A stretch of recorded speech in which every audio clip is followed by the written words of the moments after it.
أعوذ بالله من الشيطان الرجيم. بسم الله الرحمن الرحيم. هل أتاك حديث الغاشية وجوه يومئذ خاشعة عاملة ناصبة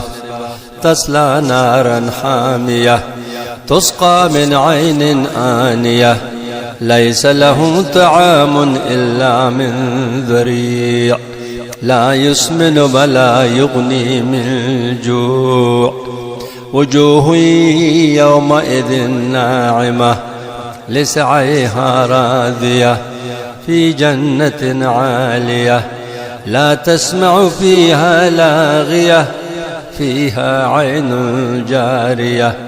فيها سرر مرفوعة وأكواب موضوعة ونمارق مصفوفة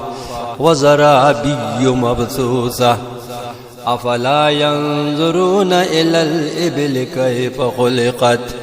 وإلى السماء كيف رفعت